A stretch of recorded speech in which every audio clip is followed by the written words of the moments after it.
अगर हमारे पास धन है तो धन से ज्ञान है, तो ज्ञान से वह स्वस्थ शरीर है। तो समयदान से जिस समाज में हमने जन्म लिया है उस समाज का ऋण हम उतार सकते हैं। समाज सेवा के माध्यम से देश का सही निर्माण कर सकते हैं। अखिल भारतीय सिरभी महासभा मध्य प्रदेश के प्रांतीय अध्यक्ष श्री श्री भगवान जी लज्जेठा इंदौर का एक सुंदर संदेश देश और समाजजनों के नाम। देखिए सिरभी समाचार पर इंदौर से सिरभी समाचार के प्रधान संपादक मुकेश गहलोत की खास रिपोर्ट।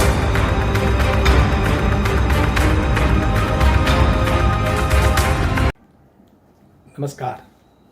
परहित सरसी धर्म नहीं भाई, इस लाइन को हम सनातन संस्कृति के लोग आदिकाल से चरितार्थ करते आ रहे हैं। परंतु आजकल कई बार अच्छी शिक्षा प्राप्त करने के बाद में, अच्छे पदों पर आसीन होने के बाद में, या व्यापार में, व्यवसाय में, उद्योग में, कारोबार में सफल होने के बाद में, साधन संपन्न होने के बाद में, या कहीं साधन संपन्न न होने के बाद भी एक बात सुनने को मिलती है कि मुझे इस समाज ने क्या दिया या इस देश ने मुझे क्या दिया। जो कुछ भी आज मैं हूँ या जो मैंने अर्जित किया है वह सब कुछ मेरी मेहनत और मेरे ज्ञान की बदौलत मैंने प्राप्त किया है। ठीक है, परंतु जिन माँ ने आपको अपनी कोख से जन्म दिया वे इस समाज से, जिन पिता ने आपका लालन पालन किया वे इस समाज से, जिन दोस्तों के बीच में, सहपाठियों के बीच में, परिवार के सदस्यों के बीच में आप खेले कूदे बड़े हुए, जहाँ से आपने संबल और सामर्थ्य प्राप्त किया वे सारे इस समाज से, जिन बड़ों ने आपको आशीर्वाद दिया, आपका पथ प्रदर्शन किया, आपको मार्गदर्शन प्रदान किया वे इस समाज से, जिन गुरुओं ने आपको यथोचित ज्ञान देकर योग्य बनाया, लायक बनाया और आपको जीवन जीने का तरीका बताया वे इस समाज से। तो सारा कुछ जो आपके पास है कहीं न कहीं इस समाज की देन है। फिर भी अगर आप यह कहो कि समाज ने मुझे क्या दिया, तो बात तो यह होना चाहिए कि आप क्या लेकर आए थे, और आकलन इस बात का होना चाहिए कि इतना सब कुछ इस समाज से प्राप्त करने के बाद में आपने इस समाज को क्या दिया। क्योंकि जो भी आपके पास में है कहीं न कहीं वह इस समाज की देन है, और आप इस समाज के, इस देश के ऋणी हो। तो बात होती है कि भाई सरकारें देश चला रही हैं, सामाजिक संगठन कार्य कर रहे हैं, मैं कहीं पद पर नहीं हूँ, कहीं मेरे पास जिम्मेदारी नहीं है, इसलिए मैं नहीं करता हूँ या मुझे नहीं करना चाहिए।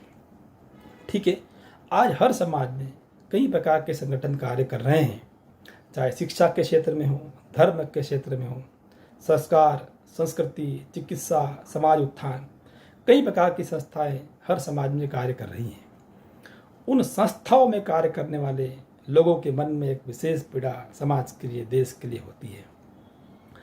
परंतु इन संस्थाओं का जो कार्यक्रम होता है वह सब कुछ समाज के लोगों के सहयोग पर होता है।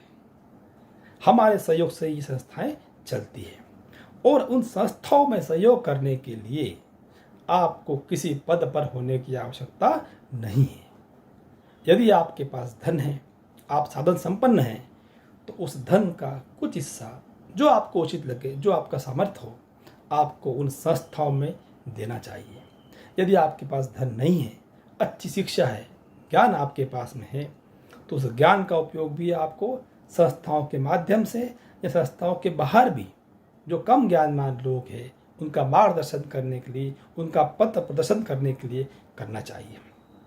यदि आपके पास धन नहीं है, शिक्षा नहीं है, स्वस्थ शरीर आपके पास में है, समय आपके पास में है, तो हमें उस समय का उपयोग सामाजिक कार्यों में जो संस्थाएं कर रही है उनके साथ करना चाहिए, या उसके बाहर भी जो कमजोर है उन्हें संबल प्रदान करने के लिए करना चाहिए।